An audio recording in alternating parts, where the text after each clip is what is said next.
প্রথমে কোটা সংস্কার নিয়ে ছাত্র জনতার আন্দোলন শুরু হয়।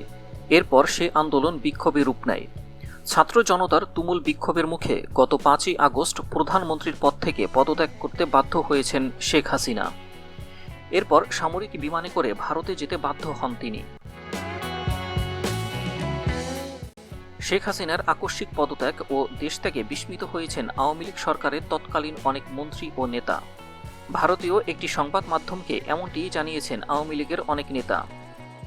আওয়ামী লীগের এক নেতা দাবি করেছেন, শেখ হাসিনা সরকারের পতনের জন্য দায়ী 4 ব্যক্তি। এই 4 জনের মধ্যে রয়েছেন শেখ হাসিনার পুত্র সজীব ওয়াজেদ জয়, সালমান এফ রহমান, ওবায়দুল কাদের এবং তৎকালীন স্বরাষ্ট্রমন্ত্রী আসাদুজ্জামান খান। কিন্তু আসলেও কি এই 4 জনই দায়ী, নাকি এর পেছনে রয়েছে অন্য কোনো ঘটনা? জানতে হলে একটু পিছনে ফিরে যেতে হবে। 5ই জুন 2024 বুধবার কোটা বাতিলের সিদ্ধান্ত অবৈধ ঘোষণা করে হাইকোর্ট রায় দেয়। 6ই জুন বৃহস্পতিবার কোটা বাতিল করে আদালতের রায়ের প্রতিবাদে বিক্ষোভ করে শিক্ষার্থীরা।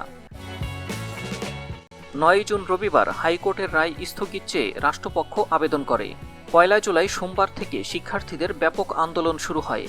10ই জুলাই বুধবার কোটা পুনর্বহাল করে হাইকোর্টের আদেশের উপর সুপ্রিম কোর্টের আপিল শুনানি 7ই আগস্ট ধার্য করে। 14ই জুলাই রবিবার কোটা পুনর্বহালের নির্দেশ দিয়ে হাইকোর্টের পূর্ণাঙ্গ রায় প্রকাশ করে। এই দিন এক সংবাদ সম্মেলনে প্রধানমন্ত্রী শেখ হাসিনার এক বক্তব্যের জের ধরে রাতে শিক্ষার্থীদের বিক্ষোভ শুরু হয়। সন্তান নাতিপুতিরা কেউ মেধাবী না, যত রাজাকারের বাচ্চারা নাতিপুতি হলো মেধাবী, তাই না? তারা প্রধানমন্ত্রীর বক্তব্যের নিন্দা জানায়। তখনও শিক্ষার্থীদের দাবি ছিল কোটা সংস্কার ও আন্দোলন ছিল শান্তিপূর্ণ। শান্তিপূর্ণ এই আন্দোলনকে উস্কে দেয় ছাত্রলীগ, যা কোটা সংস্কারের আন্দোলন থেকে সরকার পতনের দিকে ধাবিত করে।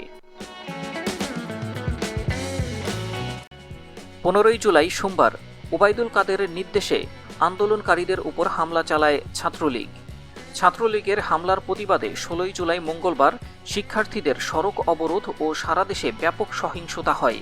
এতে 6 জন নিহত হলে 17ই জুলাই বুধবার থেকে আন্দোলন আরও জোরালো হতে শুরু করে।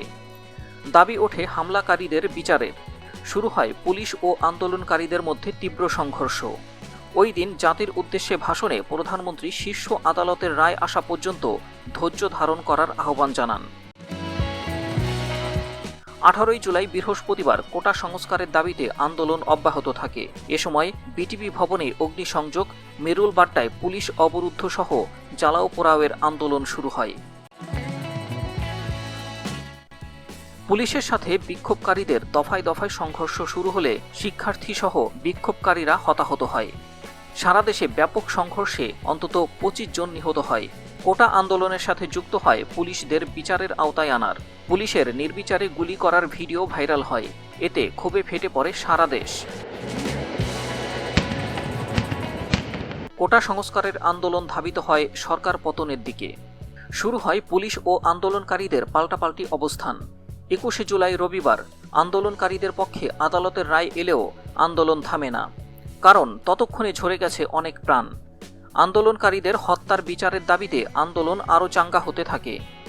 21শে জুলাই থেকে 4 আগস্ট পর্যন্ত সারা দেশে দফায় দফায় চলে পুলিশ ও আন্দোলনকারীদের সাথে সংঘর্ষ। যতই পুলিশ গুলি ছুড়ে মানুষ মারা যায়, কিন্তু আন্দোলন আরও বেশি জোরালো হতে শুরু করে। ছাত্র জনতার আন্দোলনের মুখে 5ই আগস্ট প্রধানমন্ত্রীর পদ থেকে পদত্যাগ করতে বাধ্য হন শেখ হাসিনা।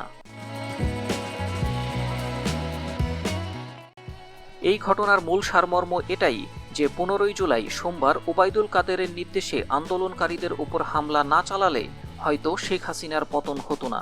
তাই বলা যায় শেখ হাসিনার পতনের জন্য দায়ী এক ওবায়দুল কাদের ও ছাত্রলীগ।